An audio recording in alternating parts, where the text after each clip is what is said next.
Good morning, सुप्रभात मेरे सभी मित्रों को, भाइयों को, ट्रेडर्स को, जय श्री राम। आज सुबह 5:55 हो रहे हैं और मार्केट की कुछ ताज़ा खबरें जिस पे हम नज़र डालते हैं, जिसका आज सुबह दिन भर में मार्केट के अंदर असर पड़ सकता है। ओके, तो चलिए शुरुआत करते हैं। सबसे पहले कि आज मार्केट चालू है, बट कल 5 नवंबर गुरु नानक जयंती के कारण मार्केट बंद रहे। और बात करें कल की, तो कल सोमवार को बाजार में थोड़ी उतार-चढ़ाव रही थी और हम लोगों ने ट्रेड भी बनाई थी सुबह 9 बजे, जिसके अंदर हमने बाइंग साइड में निफ्टी को देखा था, प्रेडिक्ट किया था और मार्केट ने एज़ इट इज़ वही चीज़ करी और हमको एक अच्छा खासा प्रॉफिट बना के दिया। ठीक है, लेकिन आखिरी में हल्की-फुल्की बढ़त के साथ बंद हुआ। इतना कोई खास मार्केट ने बड़ा कोई मूवमेंट नहीं करा। और अगर बात करें सेंसेक्स की, तो कल 88.87 पॉइंट की मामूली सी प्रॉफिट बुक पॉजिटिव साइड में सेंसेक्स जो है वो बंद। निफ्टी को देखें तो 31.65 पॉइंट्स की मूवमेंट के साथ में बंद हुआ है, पॉजिटिव मूवमेंट के साथ में। और मतलब ये मान लें कि 2 दिन की जो गिरावट थी, उसके बाद में हमें एक राहत मिली है छोटी-सी, जिसके अंदर मार्केट में कुछ जो गिरावट हो रही थी कंटिन्यू, उसके ऊपर हमको एक थोड़ा-सा तौमा-सा दिखा है। मार्केट के अंदर प्रॉफिट बुकिंग का दबाव था, लेकिन रियल एस्टेट और पीएसयू बैंक सेक्टर ने जोरदार सपोर्ट दिया। अगर सेक्टर वाइज़ बात करें तो रिलायंस इंडस्ट्री ने 2% का और पीएसयू बैंक ने 1.9% का, और टेलीकॉम सेक्टर की अगर बात करें तो 1 और 2% का जो है पॉजिटिविटी मार्केट के अंदर परफॉर्मेंस के तौर पे दिखाई दी। लेकिन आईटी सेक्टर और एफएमसीजी सेक्टर थोड़ा-सा फीके रहे। इसका कारण मैंने आपको बता दिया था कि आईटी सेक्टर क्यों नहीं चल पा रहा है। ये मैंने लास्ट वीडियो में बताया था आपको कि यूएस की वजह से चल रहा है, क्योंकि आईटी सेक्टर कहीं न कहीं यूएस को थोड़ा-सा के ऊपर रिएक्ट करता है। ठीक है? अब बात कर लें लूज़र्स की, तो उसके अंदर मारुति सुजुकी है, 3% का दबाव बना हुआ है उसके अंदर, टीसीएस है और एलएनटीटी है,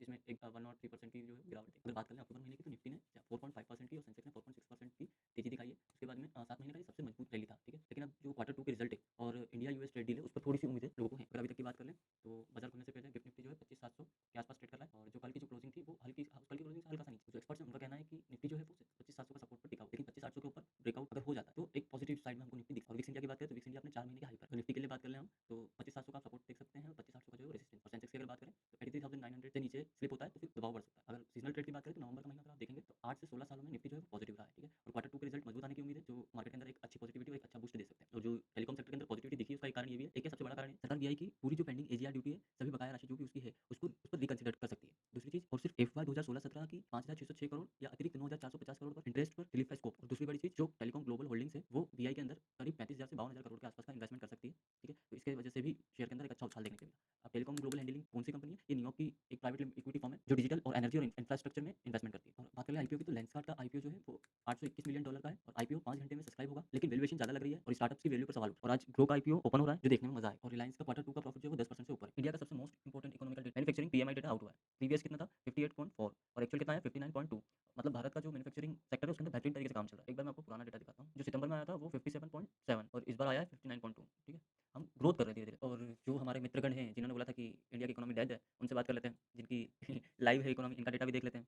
यूएस मैन्युफैक्चरिंग डेटा, ये देखो सो कॉल्ड जिंदा इकोनॉमी 52.5 और लास्ट मंथ सितंबर की बात करें तो 52.0। मैं आपको बता दूं कि जो पीएमआई डेटा मैं आपको बता रहा हूं ना, उसका जो बेस है ना वो 50 को माना जाता है। कोई भी देश की अगर 50 से अगर नीचे जाती है, बिलो 50 चल रहा है, 50 से ऊपर है तो बढ़िया है, बहुत स्ट्रगल कर रही है यूएस की इकोनॉमी। यूएस का मार्केट भले ही ऊपर है क्योंकि डॉलर, उसके पीछे कारण डॉलर है। Western world, European manufacturing PMI data ये भी आज आया, प्रीवियस मंथ पे था 49.8 और अभी भी 50 है। ये की इकोनॉमीज है।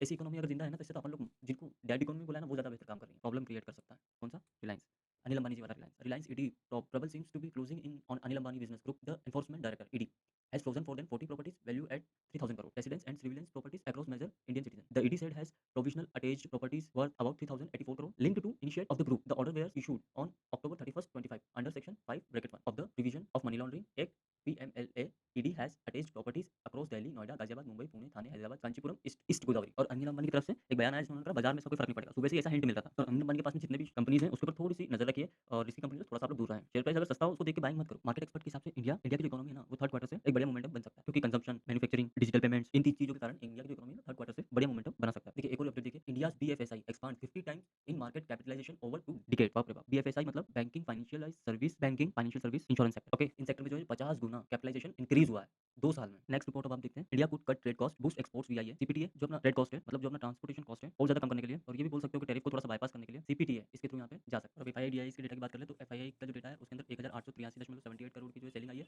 और डीआईएस की बात करें कैश के अंदर तो 3,516 की बाइंग है। ठीक है? फ्यूचर में देख लें तो एफआईआई इंडेक्स ने ऑलमोस्ट 1,194 करोड़ की सेलिंग करी है और एफआईआई इंडेक्स ऑप्शन के अंदर 5,302 करोड़ का जो है वो सेलिंग किया है लोगों। चलिए, थैंक यू। मिलते हैं 9:15 पे लाइव। और वीडियो अगर अच्छा लगा तो लाइक करना और प्लीज चैनल को सब्सक्राइब करना। और आप इंस्टा पे अगर देख रहे हो तो प्लीज मुझे फॉलो करना, लाइक करना, प्लीज कमेंट करना। ऐसी इन्फॉर्मेटिव वीडियो डेली आती रहेगी, आप बस सपोर्ट करना। Thank you.